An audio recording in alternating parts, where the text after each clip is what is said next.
ጤና ይስጥልኝ። ባለፈው ስለ ዲቲ በሰራሁት ቪዲዮ ላይ ተመስርታችሁ ስለ ሪስክ አላዋንስ በአንተ በኩል ያለው ግንዛቤ ምንድነው የሚለውን ነገር ነው። እዚህ ላይ ሁሉም የጤና ባለሙያ ማወቅ ያለበት ነገር ምንድነው፣ በፖለቲካ አመራሩ በኩል በፋይናንስ ሚኒስቴር በኩል 2011 ዓመተ ምህረት ከገቢ ግብር ነፃ የተደረጉ ጉዳዮችን መመሪያ 1 2011 የሚል ወጥቷል።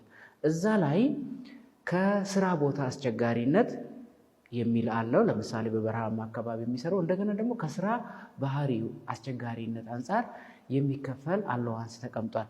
እዛ ላይ በጣም ትልቅ ነገር ነው የተቀመጠው። ምንድነው የሚለው፣ ያ የስራ ዘርፍ ከፍተኛ ጉዳት የሚያስከስት ከሆነ ሃይ ሪስክ ከሆነ የደሞዙን እስከ 60% ብትከፍለው ከግብር ነፃ ይሆናል። ለምሳሌ አንድ ተቋም ለአንድ ባለሙያ 100,000 ቢሆን ደሞዙ እስከ 60,000 ብር የሚደርስ ሪስክ አላዋንስ ቢከፍለው ከግብር ነፃ ይሆናል። መካከለኛ ከሆነ ሞዴሬት ሪስክ ከሆነ እስከ 40%፣ ሎ ሪስክ ከሆነ እስከ 25%፣ ያልቀረበ ከሆነ ወይንም ደግሞ መመዘን የማይቻል ከሆነ መለካት የማይቻል ከሆነ እስከ 25% ድረስ ይከፈለዋል ይላል። ስለዚህ ይሄ ትልቅ ግብዓት ነው፣ ትልቅ የህግ ድጋፍ ነው። እዚህ ጋር ያለው ችግር ምንድነው? በጤና ሴክተር አመራር በኩል ጤና ሃይ ሪስክ ኢንዱስትሪ ነው የሚለው ነገር በደብዳቤ ወጥቶ ወደ ፋይናንስ ሚኒስቴር ሄዶ ጸድቆ ወደ ክልሎችም ወደ ፋይናንስ ቢሮዎቻቸው ባለመሄዱ በግል ተቋማት ጭምር እነዚህ ህጎች ሲተገበሩ ደግሞ ከኦዲተሮች ጋር ያጨቃጭቃሉ። ስለዚህ የሪስክ ጉዳይ የህግ ድጋፍ አለው የሚለውን ነገር እንድትረዱ ፈልጋለሁ ማለት ነው። ሁለተኛ፣ ጤና ሃይ ሪስክ ኢንዱስትሪ ነው ወይ?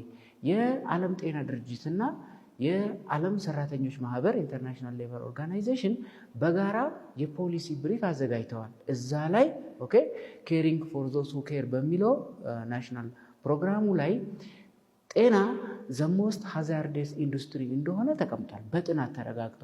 ስለዚህ በዓለም ላይ ሃይ ሪስክ ኢንዱስትሪ የሆነው ጤና ኢትዮጵያ መጥቶ ሪስክ ፍሪ የሚሆንበት ወይም ሎ ሪስክ የሚሆንበት እድል ስለሌለ ይሄ የተረጋገጠ በሳይንስ ያለቀ ነገር ነው። መረጃ የሚፈልግ ጥናት የሚፈልግ ነገር አይደለም።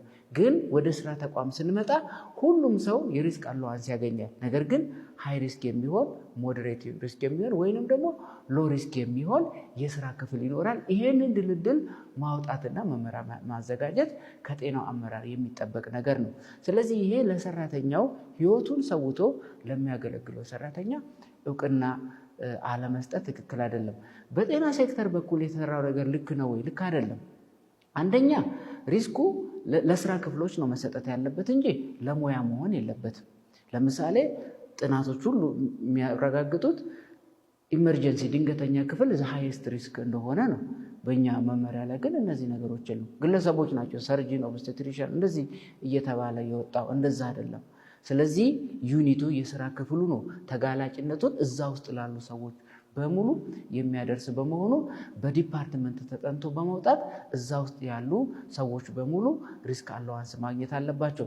ሁለተኛ ስህተት ምንድነው? በ2005 ጥናቱ በሚጸድቅበት ጊዜ ኢቭን የነዛ የተከፈላቸው ሰዎች ሪስክ አላዋንሱ ወደ 25% አካባቢ ነበር ከደሞዛቸው። አሁን ያ ነገር በቁርጥ በመቀመጡ ምክንያት ደሞዛቸው እያደገ ሲሄድ አብሮ እየጨመረ አልሄደም ማለት ነው። ስለዚህ ከዚህ በኋላም ተስተካክሎ ሲቀመጥ ብር የለንም ሀብት የለንም ከተባለ ክብር እንስጣቸው፣ እውቅና እንስጥ። 5% ነው የምንችለው እንበል፣ 10% ነው የምንችለው፣ 15 ነው ወይም 25% ነው የምንችለው በል።